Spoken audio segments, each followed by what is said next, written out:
So the rooms are empty. We ask people to sit up front, but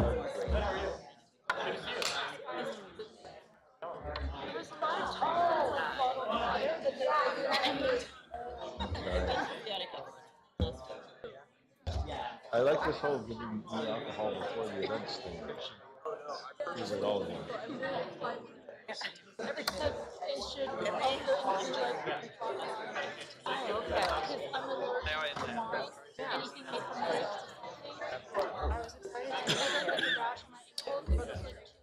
I had never met him before.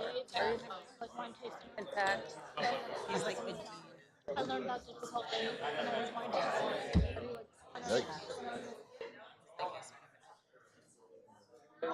yeah. Well, I certainly am, but I can tell you, like when I was first. Before all our events, that will be pretty good.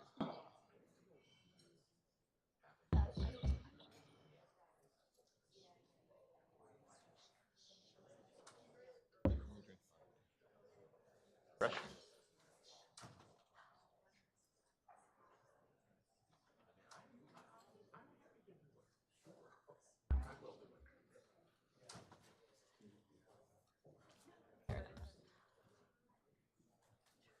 Are we ready?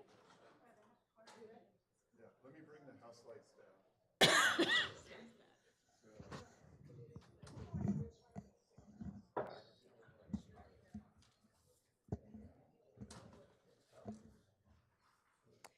Okay, that got your attention.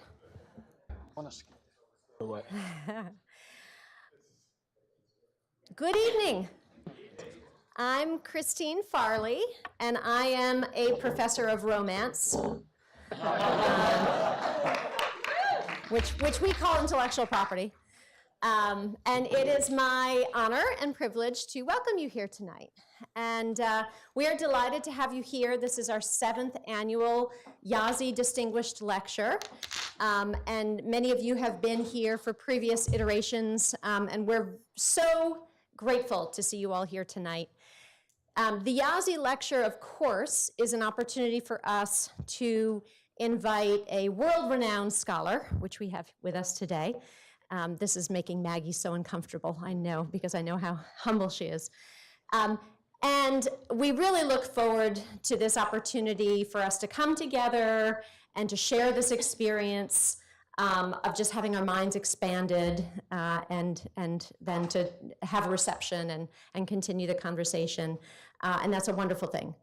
But the second purpose that this serves is to provide an annual opportunity to invite our alumni back, to invite our good friends here to the law school, to make new friends. So we're really happy that you all came out here tonight. And of course, the final objective that we have with this lecture is to, at least annually, but we try to do so much more than annually, celebrate our dear colleague, Professor Peter Jaszi. And so we are really delighted. And so with that, I would like to invite Peter up here.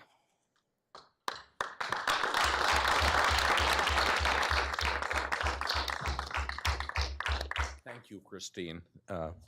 That's really lovely, and it's nice to be back. Don't feel very far away somehow. It falls to me, and it's an extraordinary pleasure and privilege to introduce our speaker of the evening. But before I do so, I'd like, and I haven't written this part, and I'm still struggling with what I want to say. I want to acknowledge a tension, which is the tension that is produced when a community like this one of friends and colleagues gathers together to talk about a fascinating, specialized topic at a moment when so much else, so much of it terrible is going on in the world around us. And I am reminded, although the analogy is of course an imperfect one, of an experience I had in the middle of September, might have been the 15th, 16th of September 2001, when I went to New York, to downtown Manhattan, for a book launch party for the first book published by my friend Siva Vaidyanathan. And it was very peculiar going into Manhattan and going downtown a few days after September 11th, and more peculiar still to sit in a packed room of friends and supporters celebrating the publication of a new book, albeit a very good and a very important book about copyright history. And I think I felt that discomfort. I think others in the room felt that discomfort. I know Siva felt that discomfort because he said something on that occasion that seemed very wise to me. And although I cannot repeat his words, I want to repeat the sentiment. And what Siva said was that, having acknowledged this strange tension between the awful and terrific things that were going on in the world as we gathered together in our little community, what he said was that it's important to remember that however specialized, however specific, however detailed the work we do may be, we are always in the intellectual property community talking about how law creates the conditions for the exchange of messages among people in a just society. And although we are not ourselves speaking out directly, or not always, about the great issues of the day, we are struggling to help make it possible for others to do so. Somehow on that occasion, I found that sentiment very reassuring, and so I wanted, however imperfectly, to try to repeat it for you tonight. Whether what we want to talk about is national politics or gun control or the future of health care, the work we do does in some sense help to create the conditions under which that discussion can occur. All right, enough of that. One of the many benefits and pleasures of retirement is that it allows you to pursue topics that you might once, even fairly recently, have thought twice about digging deeply into. And so that's certainly true of me. I'm doing a lot of reading, I'm doing a lot of rereading, and one of the things that I was rereading recently was the description in Richard Holmes' really wonderful biography of Samuel Taylor Coleridge of Coleridge's first series of lectures on Shakespeare and how these 7 talks electrified the world of London, drawing everyone from hardened students of literature to the leaders of polite society to hear the great romantic poets' new speculations about the genius of the nation's author-in-chief. And this vivid description of the fuss around Coleridge's lectures caused me to think a little bit about what sets the lecture as a form apart from other kinds of intellectual events, from classes or panels or publications. And I think at least part of it lies, or part of the answer lies, in the anticipation that the audience brings to the occasion of a lecture, looking forward to being exposed to new thinking and to witnessing the workings of an admired thinker's mind in real time. Certainly, I have been looking forward tonight or to tonight for some time. I'm very anxious to hear what Professor Margaret Cho has to say about IP romances. A little background here. I was really skeptical a few years back about the decision that this long-running annual distinguished lecture series should be renamed for me. Over time, my skepticism has worn off a little bit, not so much because I feel any more entitled to the recognition, but because I recognize that we have been able to use this lecture as an occasion to hear from and to honor in their own right some of the people working in the IP field today who I and my colleagues most admire. And Professor Cho from Seattle University Law School, where she has the wonderful and well-deserved title of, now I have to get it exactly right, the Donald and Linda Horowitz Professor for the Pursuit of Justice, is another in that very distinguished line of guests.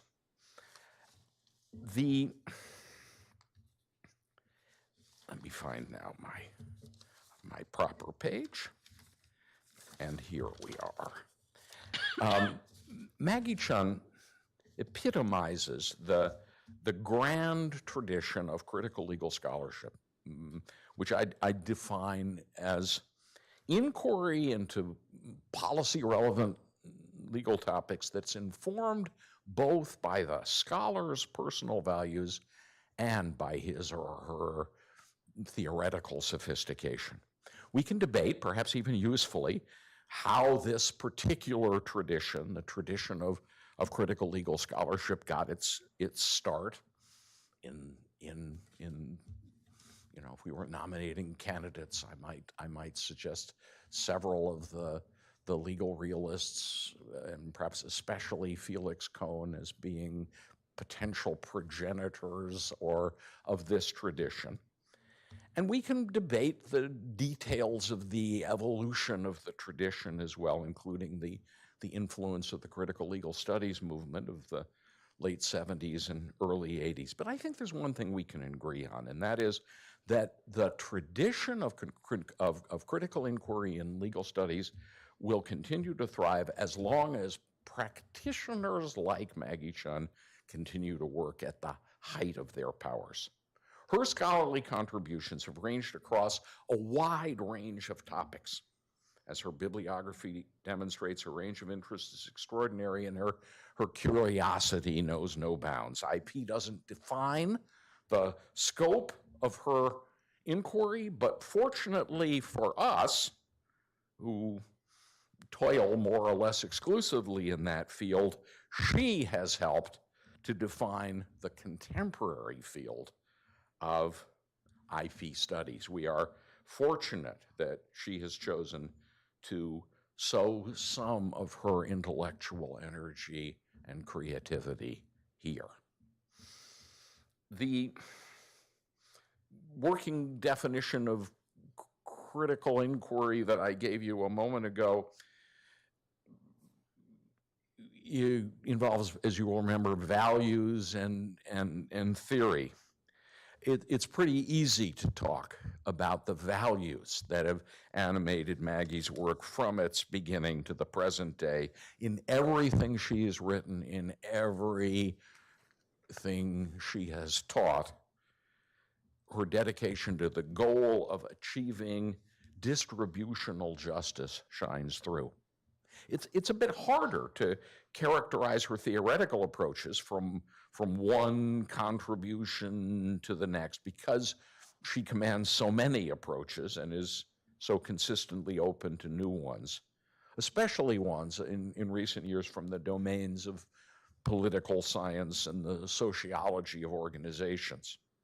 Among the themes that recur in her IP writings are the importance of unpacking and problematizing concepts like development, implied inverted commas there, the importance of governance and structures of governance and the realization of IP social purposes, and of course the intersection of race and gender on the one hand and intellectual property on the other.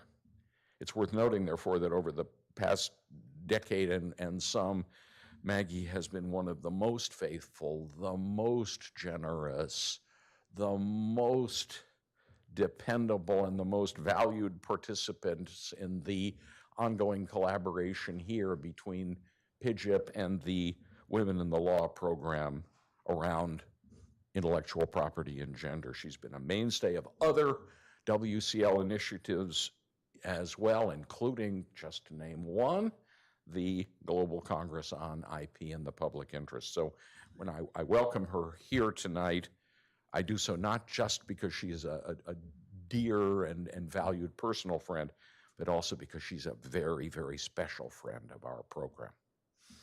Finally, I want to say that another consistent strand in Maggie's scholarship, one that's particularly dear to my heart, has been her emphasis on and interest in exploring the importance of discourse and narrative in the making of intellectual property culture.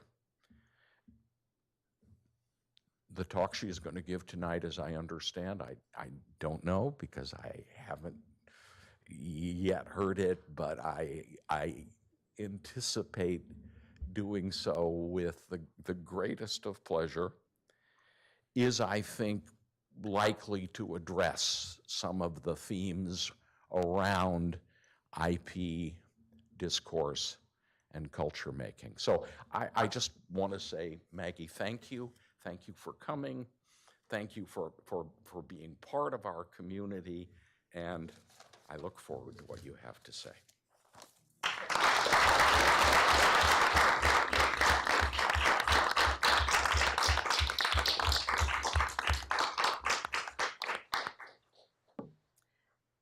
Thank you so much, Peter. It's wonderful to be here among old friends and new ones as well. And it's a tremendous honor to be giving the 7th annual Peter A. Jaszi Lecture at Washington College of Law. The American University Program on Information Justice and Intellectual Property, also known as PIGIP, is a steadfast incubator of new ideas, and at the same time, it maintains a very strong commitment to affect policy change through established mechanisms of power in Washington, D.C. So if I'm going to go out on a limb about IP public policy making, this is the place to do it.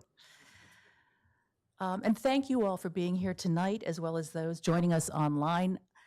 I'd like for us to explore law and emotions in intellectual property, or what I will refer to as IP, law and policy making. As we do so, I hope you'll keep in mind the aesthetic non-discrimination principle, right?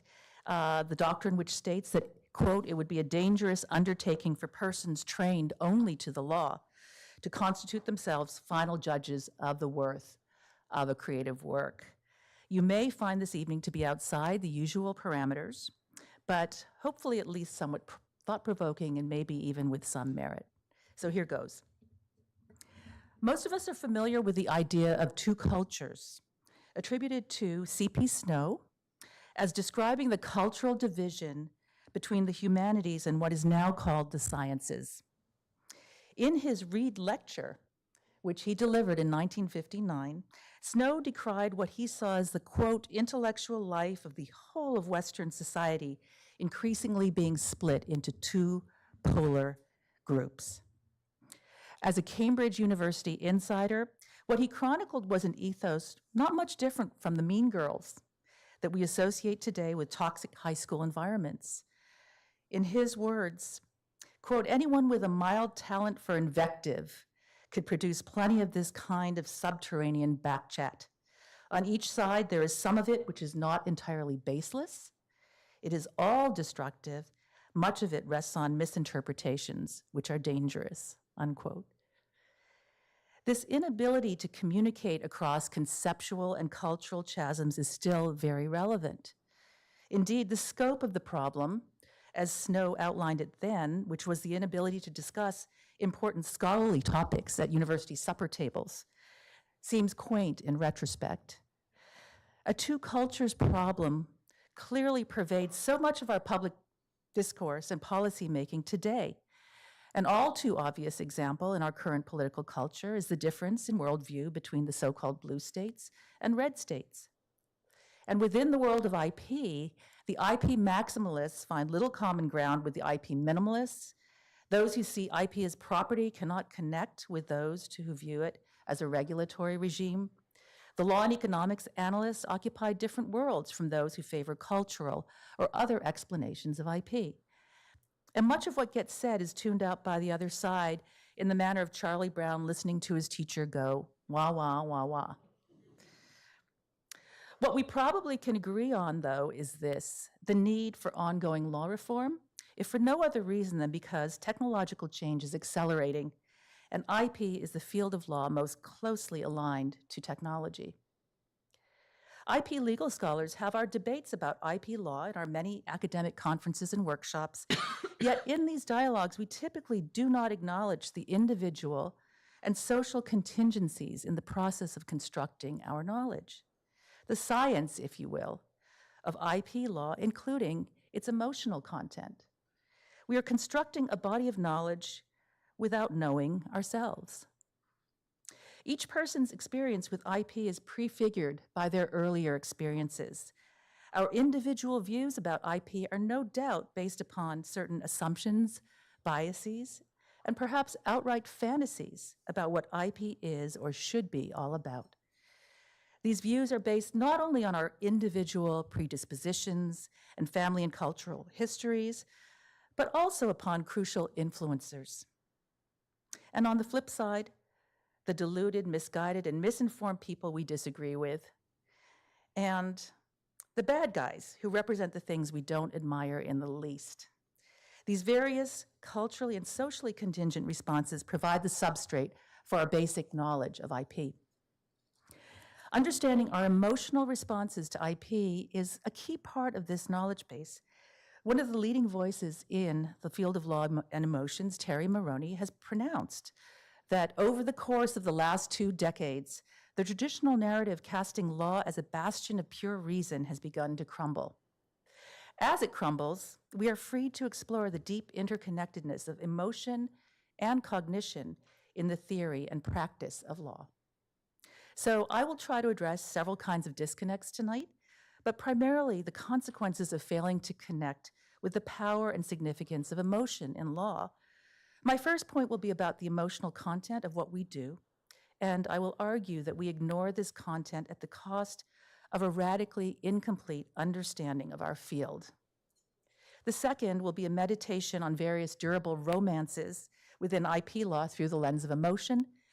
And finally, I will try to sketch the relationship of the first 2 points to IP justice. After all, I'm here at AU, and something else called justice of the earth, or geodesy. So basically, this is an inquiry about IP as social practice, relying heavily on a palette that consists of the relatively newer area of law and emotions, combined with somewhat more established insights of the philosophy of science, the powerful work on cognitive bias and behavioral economics, as well as the literature on social norms, with hat tips to feminist legal theory and critical race theory as well. All right, so this is the first part. It's called Law and Emotions. It's to the soundtrack of Miles Davis and Bill Evans' So What? And those of you who are in the audience, you can actually see a visual. I wanted an oral soundtrack to this lecture, but decided that was a little too radical. What you have up on the screen is something that I found on YouTube attributed to HD Colors, which has been used actually to work emotionally with patients who have issues such as PTSD and Alzheimer's. Some IP legal scholars have begun to dabble in the intersection of law and emotions, but these efforts are still rare. A handful of scholars recently have started to take seriously the role of happiness in evaluating social welfare and its relation to IP, law, and policy. Not surprisingly, trademark law includes more analysis of emotion than the other areas of IP due to the clear linkage between trademarks, advertising, and marketing, which all rely heavily on consumer psychology. Much of the sophisticated work on emotions and the process of generating trademark goodwill, in fact, has been produced by business school marketing scholars rather than by legal scholars. In addition, neuroscientists have begun using neuroimaging techniques to explore the impacts of advertising. Some IP legal scholarship is based on the psychology of cognition, which is rather more acceptable than the psychology of emotion. Yet emotion, cognition, and reason are arguably inseparable and mutually constitutive. As Laura Bradford, one of the few IP scholars to examine directly the role of emotion in IP doctrine, put it, quote, "A growing body of literature suggests that emotions do not operate in opposition to reason, but are in fact critical to any form of decision-making." She further adds, because individuals are not always aware of the degree of attraction or aversion, the so-called emotional valence, they may harbor towards a specific object or event, emotions can act as an unconscious shortcut or heuristic. Individuals are drawn to one option, ignoring or dismissing the rest for reasons they cannot consciously describe. While Bradford articulates this premise in the context of an analysis of the doctrine of trademark dilution, it has far broader application. Emotion is necessarily involved in any heuristics that IP law professors and lawmakers employ in their decisions of what types of knowledge to focus on and what other types to ignore. And these are not merely private decisions that have no consequence outside of one's own individual preference set, but rather they form collective preferences, leading to what could be called a culture of IP. As Snow put it, speaking of physical scientists, without thinking about it, they respond alike. That is what culture means. This is a very different insight than those gleaned from cognitive science or neuroscience, as related as those fields are. As Catherine Abrams, one of the law and emotion scholars, put it, undoubtedly, we need the work of behavioral economics to analyze flawed heuristics and create choice architecture that facilitates rational decision-making. Similarly, we need neuroscience to help us understand the brain mechanisms that shape the human cognition and its limitations, and to glimpse the ways in which these patterns may be germane to legal decision-making. But despite the rationalist and objectivist premises that continue to ground legal instincts, we also need a broader and more diverse set of resources from disciplines such as anthropology, sociology, psychology, cultural studies, philosophy, and literature. And I would point out that these are fields that are much more willing to acknowledge the experiences of emotion. Susan Bandes, one of the pioneers of the law and emotions area, along with her co-author, Jeremy Blumenthal, point out the inherently communal quality of emotions. The conventional focus across disciplines on emotions as private internal feelings has been enormously limiting, according to them, both in general and in the legal context. Emotions are social processes, they argue, that arise in part through interactions or anticipated interactions with others. They both influence and are influenced by social, cultural, and institutional context. Furthermore, they state, emotions such as shame, fear, trust, and the desire for approval are intimately involved in the development, communication, and enforcement of the norms animating law. And along those lines, the New York Times newsfeed this morning had an article called How to Speak in Public, which I immediately, of course, seized on in order to avoid some of these negative emotional experiences. This exploration of emotions in law is still new. The field of law and emotions is so uncharted, particularly as applied to IP, that it's hard to get traction on the subject, especially for purposes of a 45-minute lecture that's supposed to entertain as well as educate, if not impress. In other words, it's beyond the scope of this talk to go much further, but I'll allow you to read my footnotes afterwards, if you'd like. Hopefully, though, this has been enough to whet your appetites, even if it may not be enough to convince you yet of its value. I'll close this section with a quote from another law and emotions scholar, Robin West, who recently observed, "At least sometimes and to some degree, and sometimes for better, while often for worse, according to this body of scholarship, all sorts of legal actors, legislators, judges, jurors, litigants, private contractors, city council members," and she goes on to list different legal actors, and of course, lawyers and legal scholars as well, are moved towards our legalistic decisions or artful legal arguments by the force of our passions, rather than by the moral force of either shared or neutral principles, deductions from natural law, inferences from past precedent, or toting of societal costs and benefits. Her point connects well with what I intend to focus on next, which is the community of legal actors who construct the knowledge field of IP, that is, everyone in this room.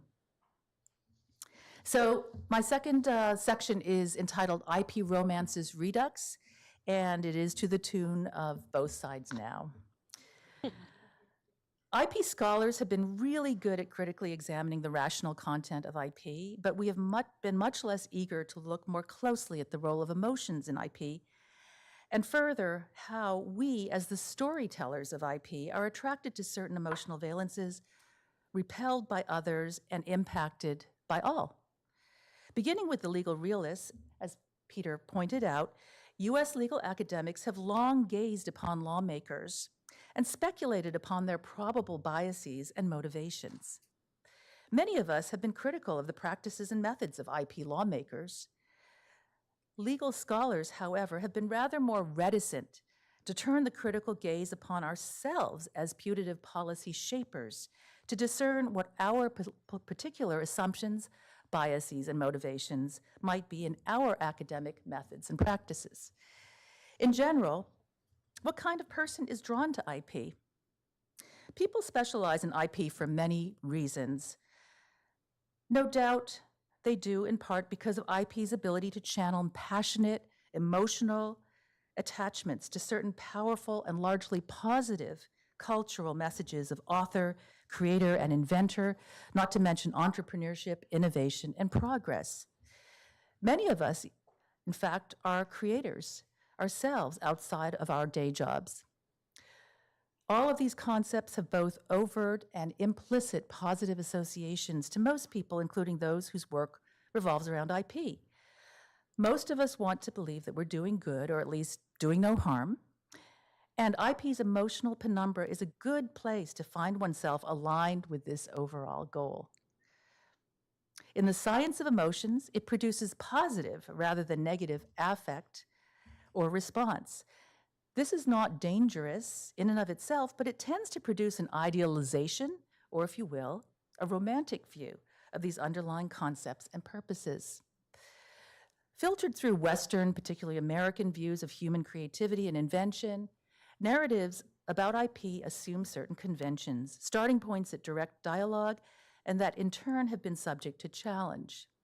In copyright, the conventional frame idealizes the individual creative genius, what Peter, Jaszi, and others have termed the romantic author, despite ample evidence of collaborative creative activity.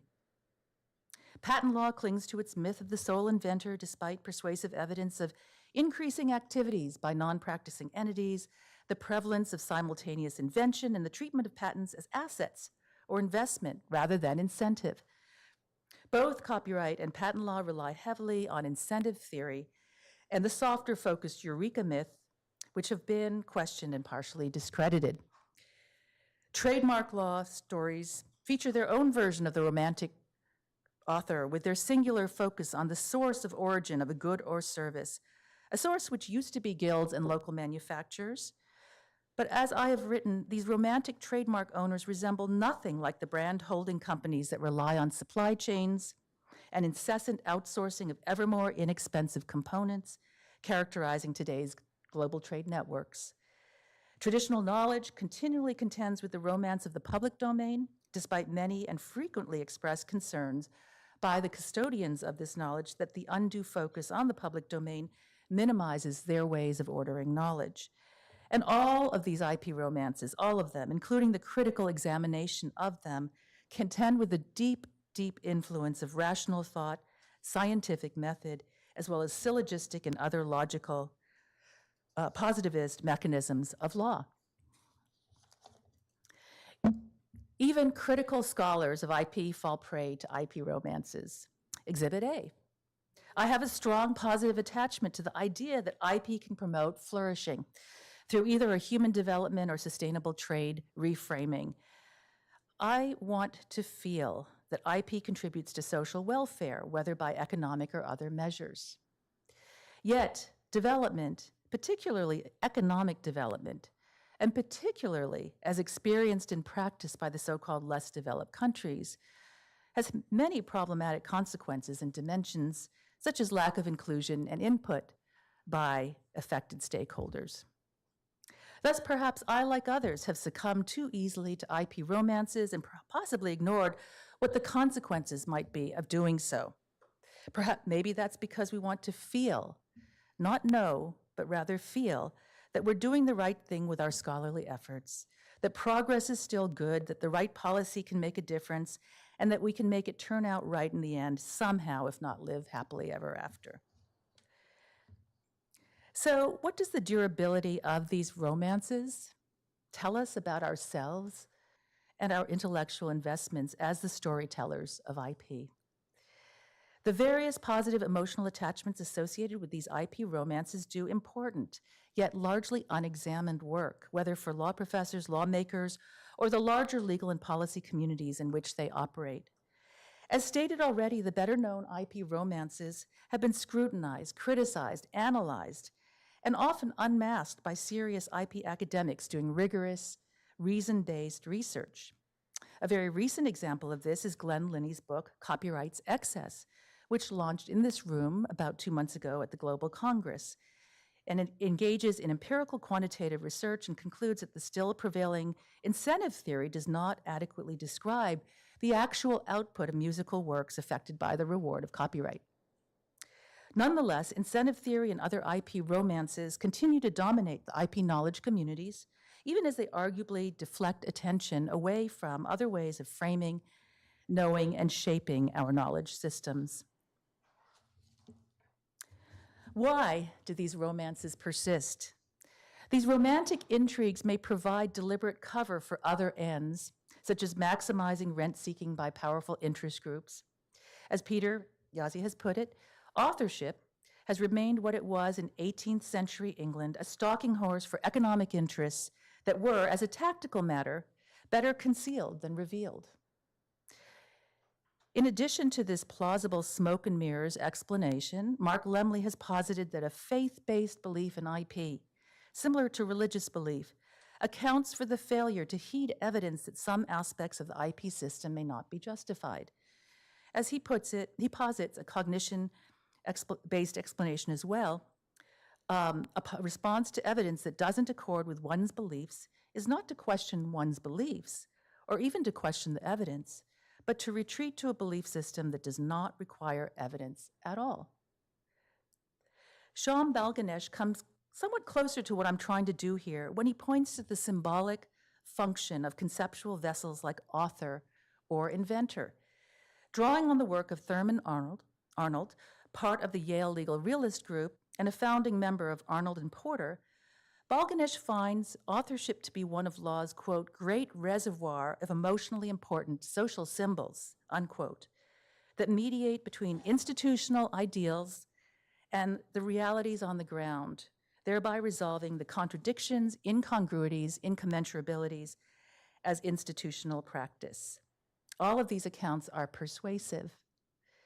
But I think we're missing something important if we focus on these reasons alone, persuasive as they are. Romances are important to humans.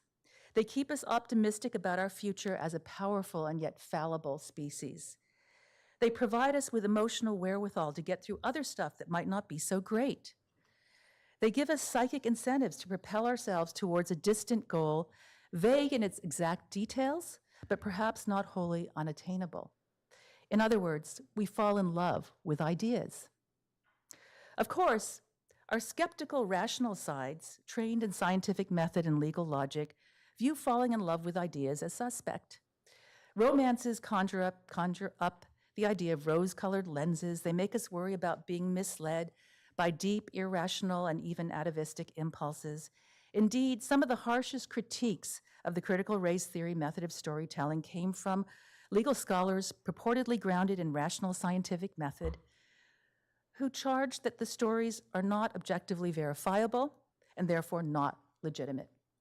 In short, we implicitly or explicitly shy away from the possibilities of romance in our intellectual endeavors. Yet, law and emotion scholars are utterly clear in their conviction, perhaps another romance, that both reason and emotion are critical to a robust knowledge domain.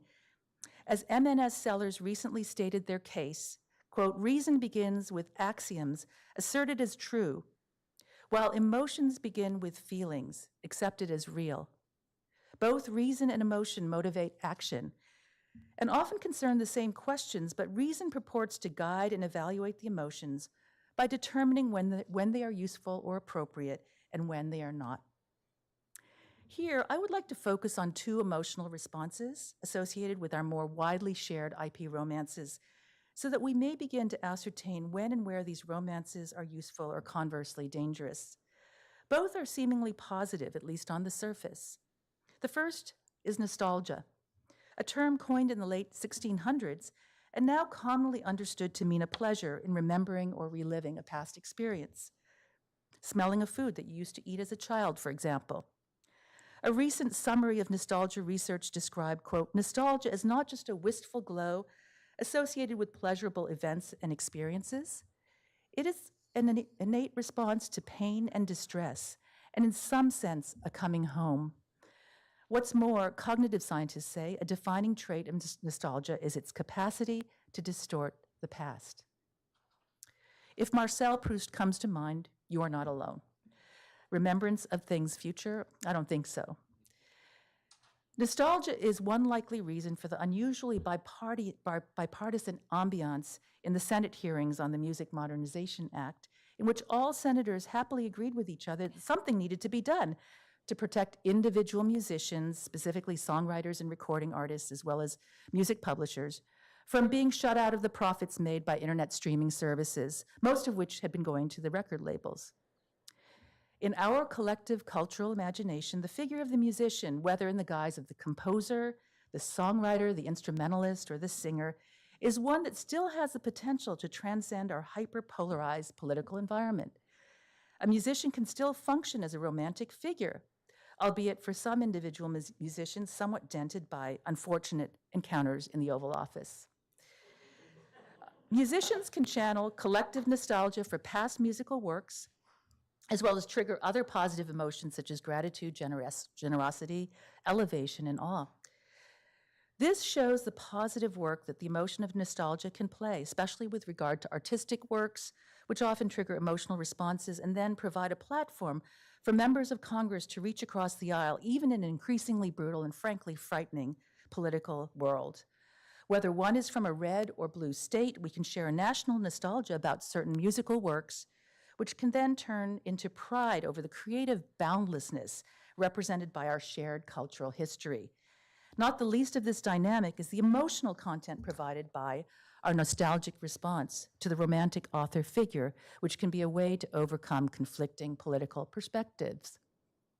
Yet, there are costs to this particular emotional response.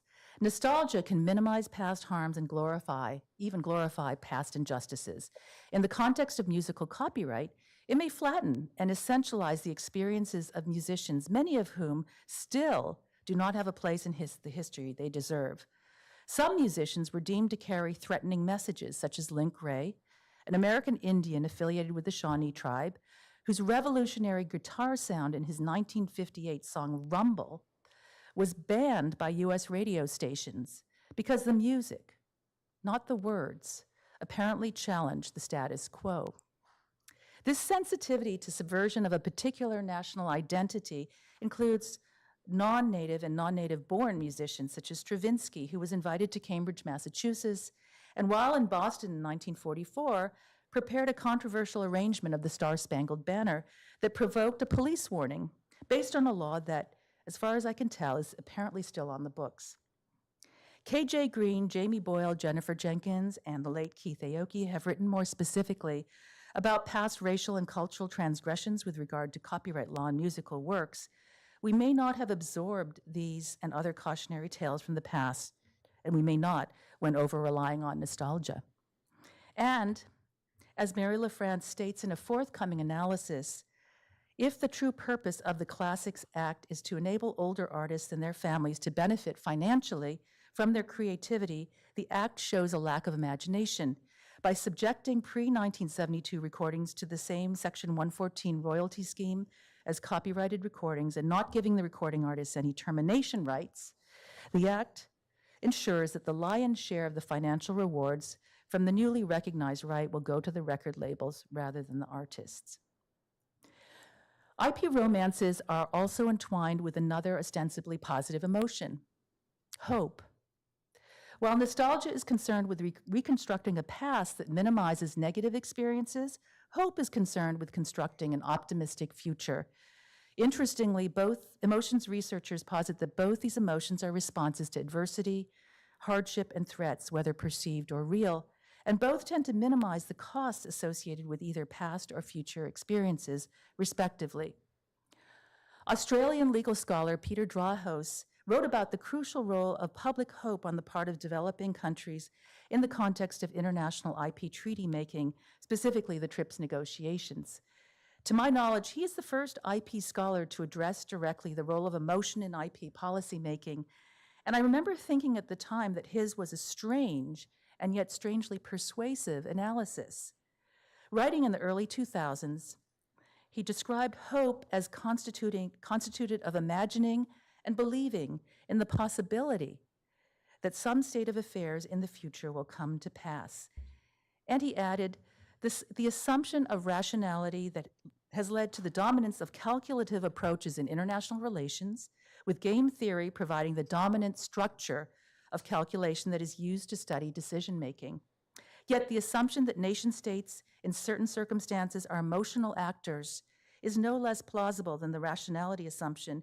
In fact, it may be more plausible.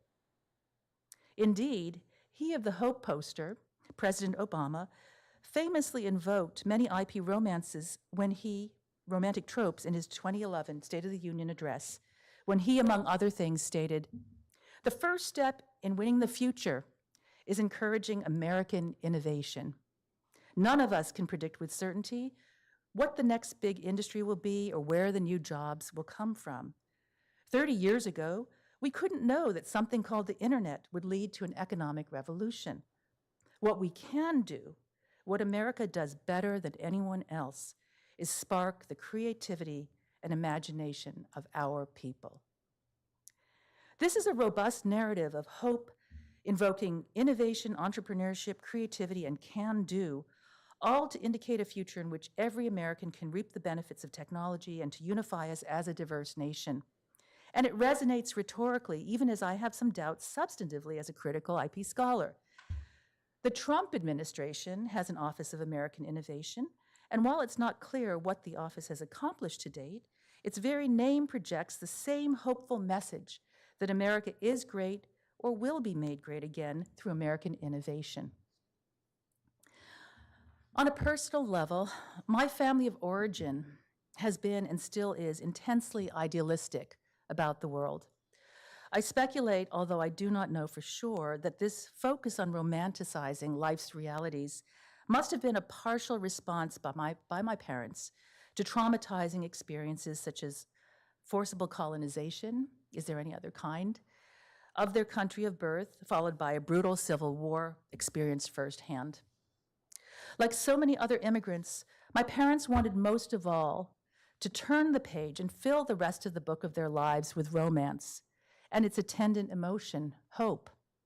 The soundtrack of my childhood is filled with composers such as Beethoven, Bruch, Mendelssohn.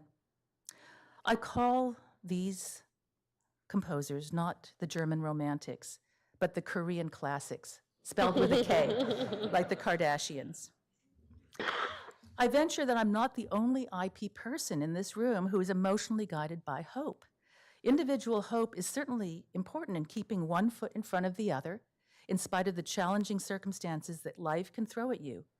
However, the negative side of hope, especially collective hope, is disappointment or worse from unrealistic expectations.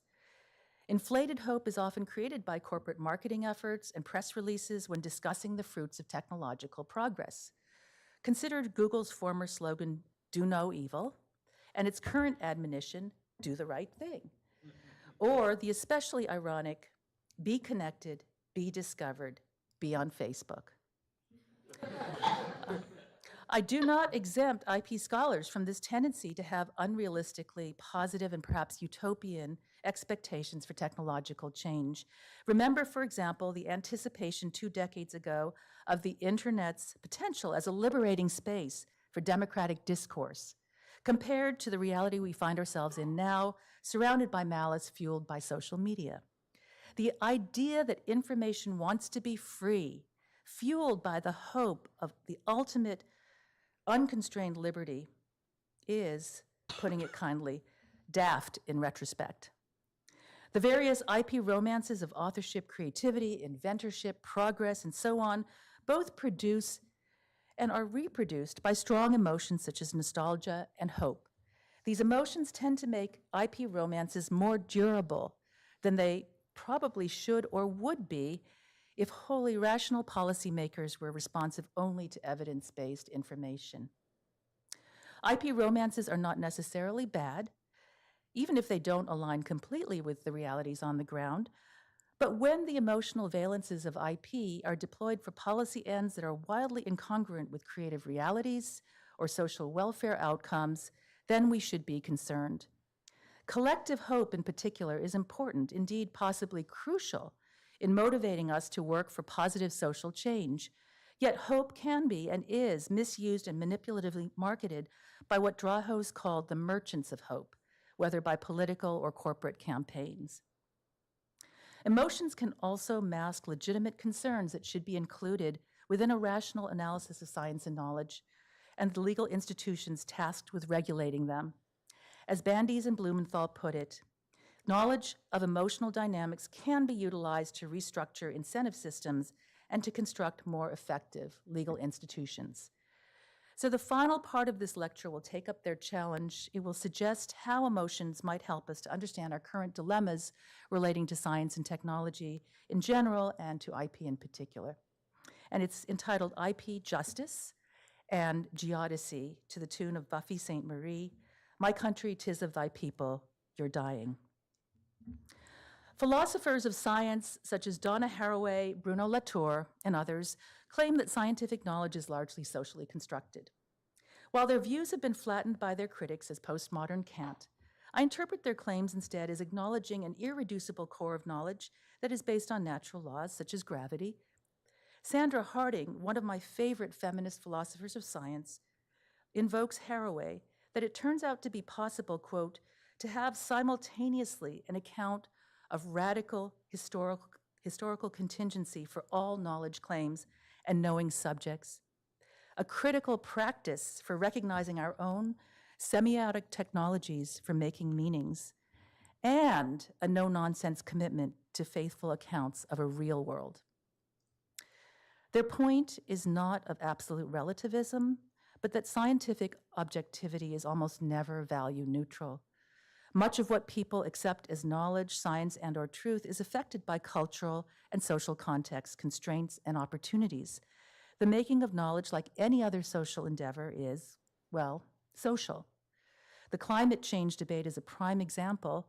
Emotion is a significant ingredient in this scientific debate, and I don't think anyone here would disagree.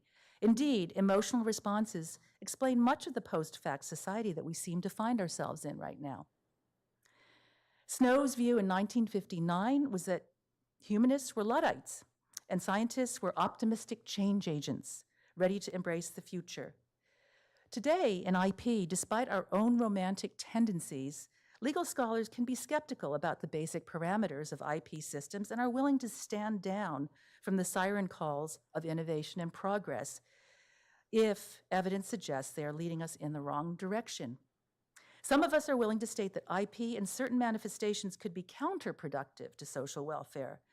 By contrast, many IP lawmakers, not all, but many, IP lawmakers and policymakers are typically responding to short-term incentives, whether of the election cycle or the business cycle. Thus, the IP knowledge network, to use Latourian terminology, is fraught with misaligned incentives that point in different policy directions.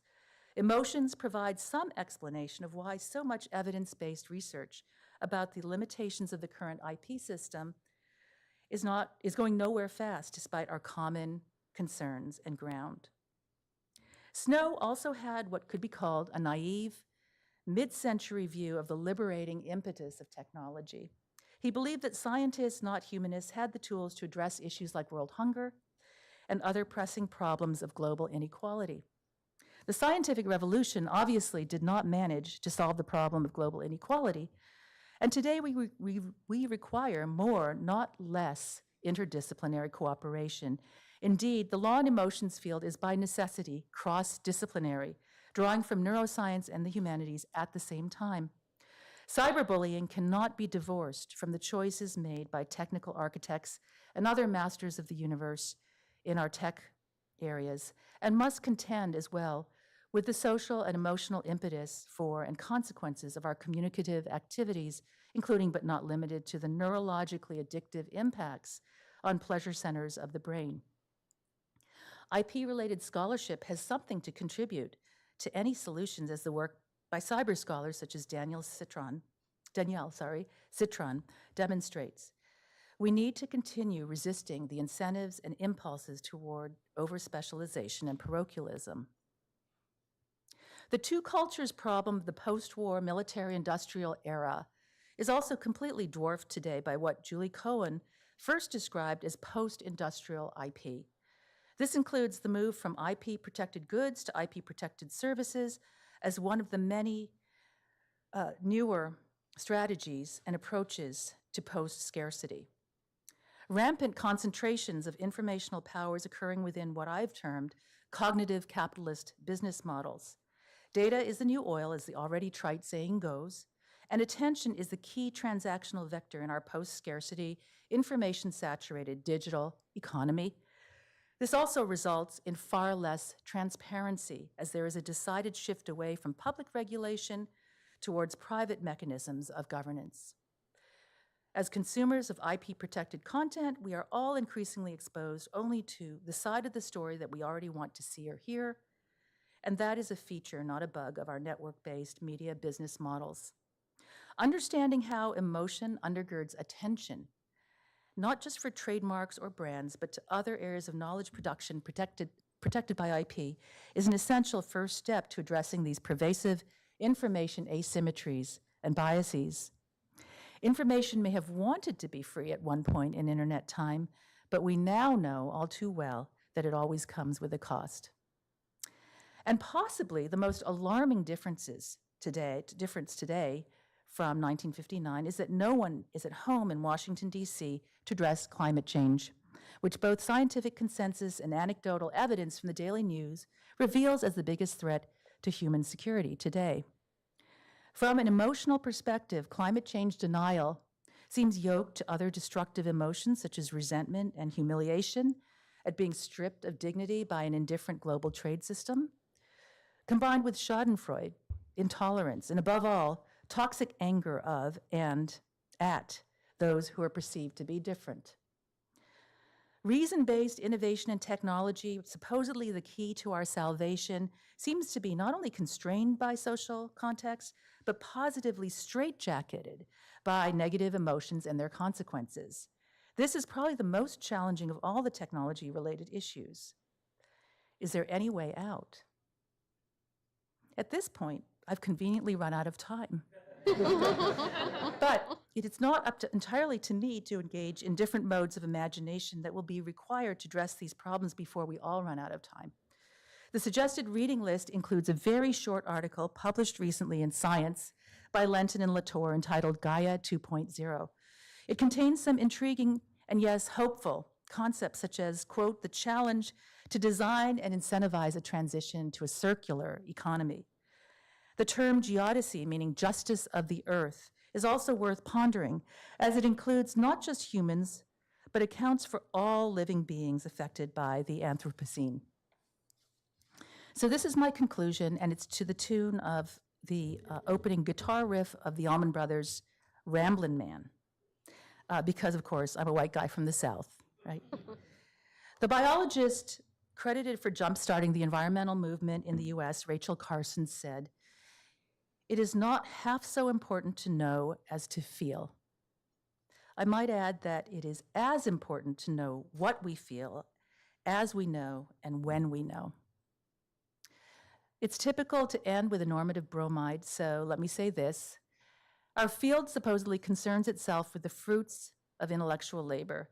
Thus, our understanding of IP must include a full analysis of emotion along with reason. How we reorient our individual and collective imaginations of IP through both emotion and reason will be critical to improving the quality of our knowledge about IP. As a child of immigrants who grew up straddling two cultures, I could tell Snow a thing or two about the importance, indeed the necessity, of minding and then taking steps to bridge the gap.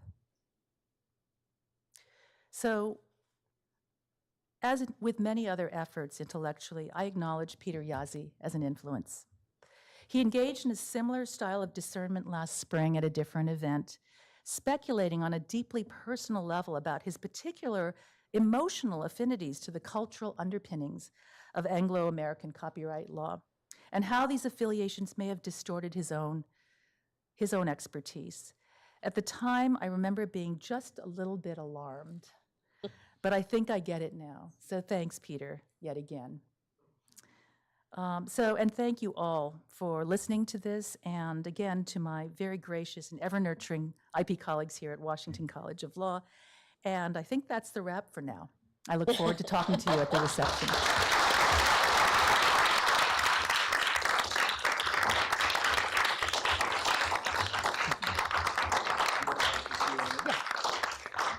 Great, thank you all so much.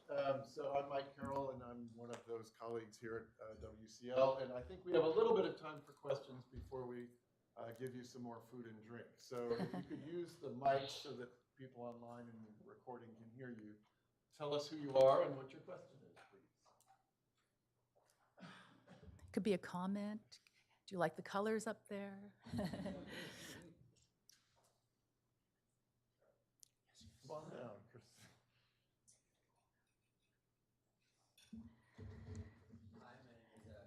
Is that on?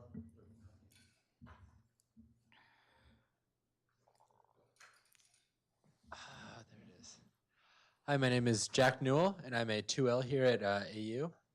And I would ask, toward the beginning of your speech, you spoke about IP, the people who think of it as sort of a property right, the people who think of it as a regulatory issue. And so my first thought on that was sort of a Lockean conception versus sort of a Millian utilitarian conception. So first off, would that be correct, sort of in what you were meaning to say? Yes, absolutely, yeah. Right, and so second, I would ask, based on your whole speech, which one would you consider it to be? Could you guess, maybe? Can you guess? You know, that's a good question. So I don't know if you really want me to engage in a really deeply personal excavation of my intuition in this As area. much as you want to. As much as you want. And can I ask why you're curious? Well, that issue itself has always been interesting to me, which one is sort of correct. Yes.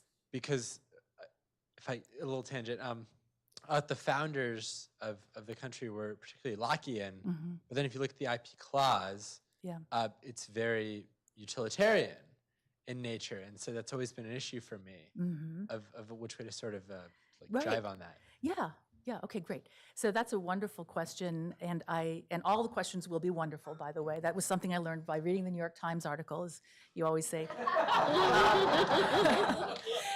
So, but yeah, that's a great question, and it goes to actually the last thing I said, which is minding and then trying to bridge the gap. I've always been someone who's really resisted being in one polar extreme or the other.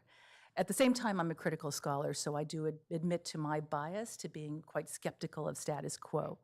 and existing arrangements.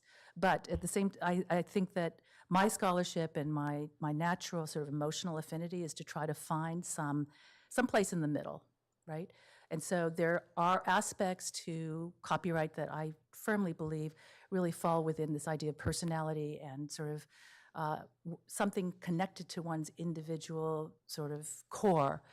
And on the other hand, can be very instrumental and very utilitarian. And so I actually think that US copyright law in particular is often made into a caricature of itself when we emphasize the utilitarian aspects and we de-emphasize the other. So I would say that I actually subscribe to both, but I tend to probably be more sympathetic to the regulatory side. Yeah, Right. because I think it's more, and this might be wrong, but I think it's more prone to being shaped then and sculpted if it's thought of as regulation as opposed to an innate right.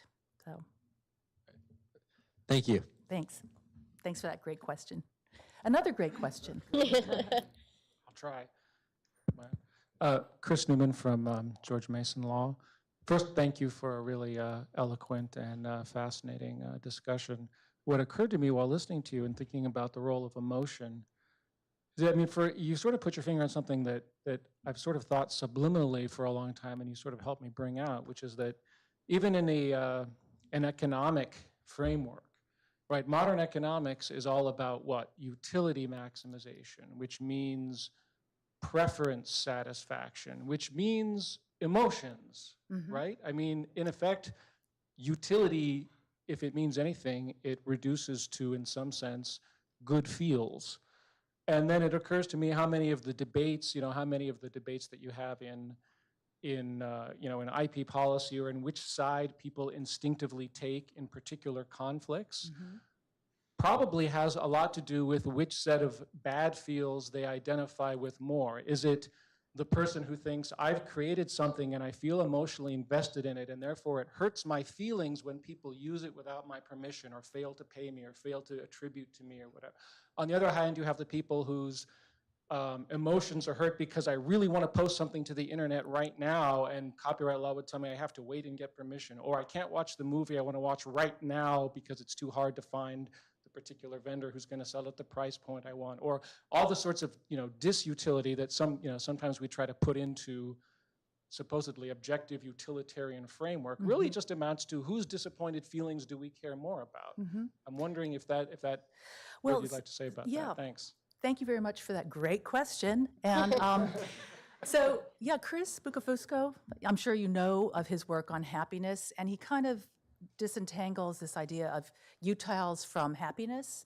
And so I think his work, which he's done with Jonathan Masur, really approaches some of what you're talking about, which is thinking or rethinking our measurements of welfare, social welfare, and kind of pivoting and thinking about them more as what makes us happy, and the sort of collective,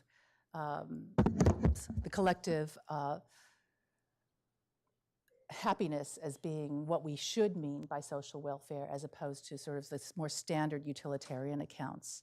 So that would be my answer to that. That I do think that a lot of law and economics could be rethought, right, through this this paradigm of emotions in law. And some people are already starting to do that work. So, thank you. Any other takers? I think they want a drink. Yeah, okay. Well, I'm all for that. So I wanted to, again, thank you all for being here, and I look forward to talking with you some more at the reception.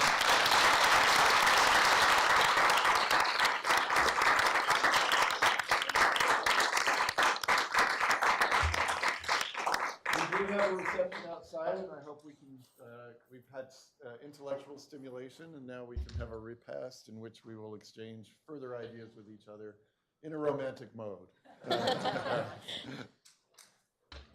But it's also Another picture. Which, who? Yeah. I don't know. You can try.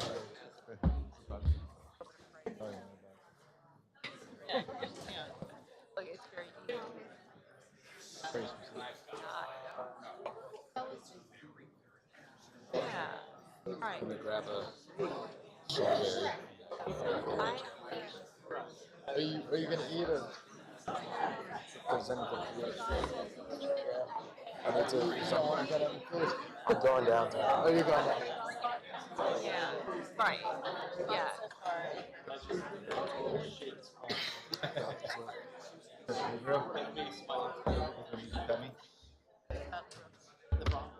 Right. Yeah. I think that. But I kind of wish Than any other non-American country. I was definitely all the different ideas, but out there that is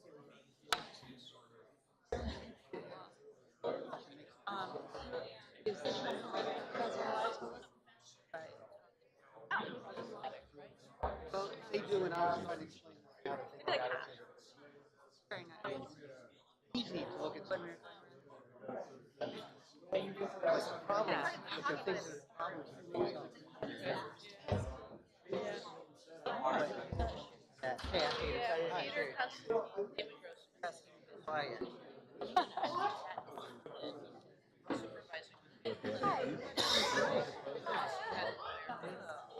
So we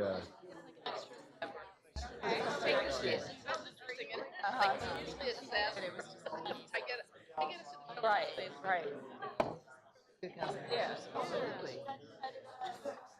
Yeah. we'll No, he was very nice. we'll try to be getting off the video anyway. Especially now that we're gonna have to do some more post video editing. We need to have students post caption everything now, so we actually have a more. It used to be that we just kind of uploaded the video. Now we actually have to listen to it before we put them up.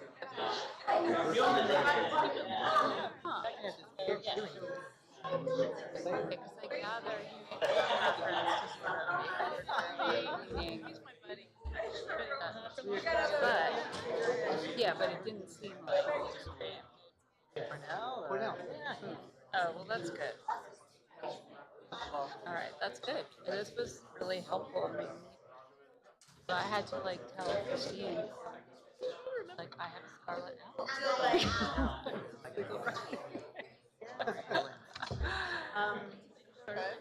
I did. Yeah.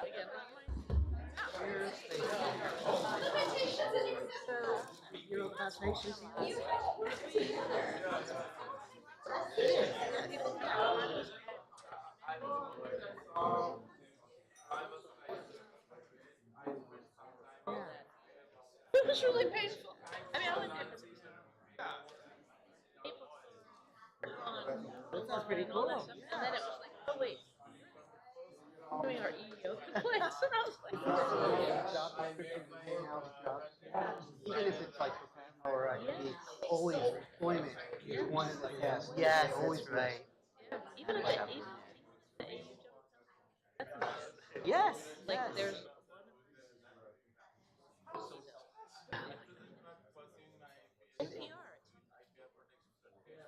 IT or communications, the biggest thing or It's really sad. it's really sad. Even like a good employer, like you think like even those are good actors, they've all got NEH, they have NEH. But you like it? And I enjoy it. Very refreshing. Actually, at first, I said, oh my God, what was I thinking? And I was like, what are you doing here? But you have to sort of go back to the computer's lens, right? It was sort of It's like time war. Yes. it was like It's mannerism.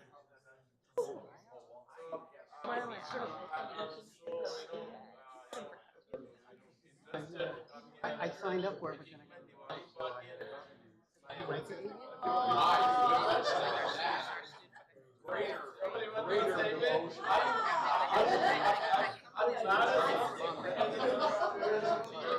in my class now, and they come up to me like in groups, and I'm like, you're all the same class. Like, no, I was in it this year. Yeah, but like they've met over the years. It's cool, but I'm like, That's what you have. he's never answered this question in my. What can he say? I had your professor before you. It was that year when I actually like had fun